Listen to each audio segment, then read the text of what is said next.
Majid Kirio is a tiny village on the outskirts of Nawabshah. Like many villages in Pakistan, there is little development in areas of sanitation and water treatment. However, a local NGO has developed a system to naturally and organically treat wastewater. Chandigarh farm society ने ये पाकिस्तान का पहला waste water treatment plant बनाया है। तो actually इसकी ज़रूरत क्या होती है कि वेस्ट वाटर जो है उसके साथ बहुत सारी कंटामिनेशंस होती हैं, जो हम उसमें केमिकल्स और जो सारे पॉइजन्स डालते हैं, तो वो अल्टीमेटली जाके ग्राउंड वाटर को ख़राब करता है। लोग क्या, गवर्नमेंट्स या सारे इदारे या हम खुद भी ये करते हैं कि पानी को वेस्ट करके घर के बाहर तो निकाल देते हैं, मगर अल्टीमेटली वो जाएगा कहाँ? कहीं ना कहीं एक्वाकल्चर में जाएगा, किसी फसल में जाएगा, और उसके जो साइड इफ़ेक्ट्स होते हैं उससे वो ग्राउंड वाटर ख़राब होता है। ग्राउंड वाटर ख़राब होने से वो आप 2-3 किलोमीटर भी उसके इफ़ेक्ट्स आ जाते हैं, तो वो वाटर पॉइजनिंग हो जाती है, जिससे फिर water bound disease, water related disease ये दोनों इंक्रीज हो जाती हैं। और जहाँ पे पानी खड़ा होता है तो वहाँ वेक्टर बाउंड डिजीज़ हो जाती हैं, जैसे मच्छर, मलेरिया हो जाता है। तो ये वेटलैंड एक ऐसा सिस्टम है जिसके थ्रू आप पानी को बगैर किसी एनर्जी यूज़ के, क्योंकि हमारे पास पाकिस्तान में एनर्जी के बड़े इश्यूज़ हैं, यहाँ पे बिजली नहीं होती, पेट्रोल नहीं मिलता, डीजल नहीं मिलता। वेटलैंड के बारे में आपको बताता चलूँ कि इसमें 4-5 स्टेप्स हैं: preliminary treatment, primary treatment, secondary treatment, then tertiary treatment. तो पहले जो ओपन ड्रेन सीवरेज होती है, यहाँ सीवर लाइन होती है, तो उसमें हमने पहले जो बड़ी ट्रीटमेंट एक बैरियर लगाए हुए हैं, फिल्टर लगाए हुए हैं, जिसमें 1 या 1.5 इंच से ज़्यादा का बड़े पार्टिकल्स आगे नहीं जाएंगे।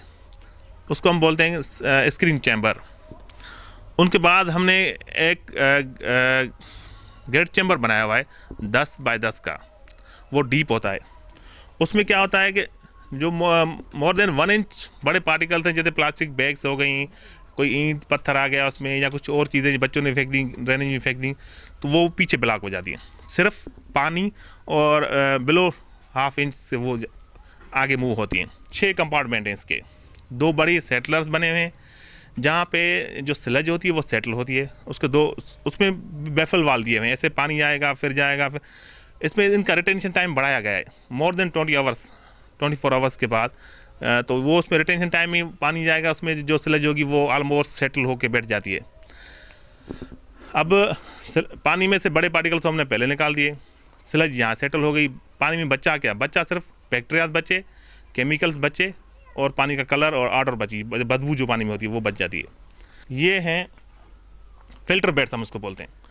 इसकी कंपोजिशन क्या है कि इसके नीचे हमने जियो मेम्ब्रेन लगाया हुआ है, उनमें भी जियो मेम्ब्रेन, इनके भी जियो मेम्ब्रेन का काम ये होता है कि वो कंटामिनेटेड वाटर को ग्राउंड में जाने से रोकता है। उसके ऊपर हमने इसको पीसीसी किया हुआ है, और उसके ऊपर हमने इस पर 1 फुट लेयर के ग्रेवल पेबल्स लगाए हुए हैं, राउंडेड ग्रेवल जिसको हम बोलते हैं। वो एक्चुअली यूज़ होते हैं ट्रीटमेंट के लिए। जैसे आपने कभी देखा होगा नादी फिल्टर या कोई और फिल्टर होते हैं, तो उसमें भी पेबल्स यूज़ करते हैं ट्रीट करने के लिए। इसमें भी वही सिस्टम है। तो उसमें जब पानी जाता है तो उसमें से एक ट्रीटमेंट उसकी हो जाती है, आर्टिफिशियल हो जाती है ट्रीटमेंट। उसके बाद हमने ये देखें, आपने ये टाइफा लगा हुआ है, ये कहना कि आप प्लांट देख रहे हैं, इनकी रूट्स बहुत बड़ी होती हैं। ऐसे जब ये होते हैं तो रूट्स बहुत बढ़ती हैं, और ये पानी में सर्वाइव कर लेते हैं, खड़े पानी में भी सर्वाइव कर लेते हैं। तो इनके रूट्स के थ्रू जो ऑक्सीजन होती है ये सारी इन पानी में चली जाती है। जितनी पानी में ज़्यादा ऑक्सीजन आएगी उतना पानी ज़्यादा प्यूरिफाई होगा। And finally, this clean water is stored here in this man-made pond, where a motor is then used to drip irrigate an area of almost 2 acres.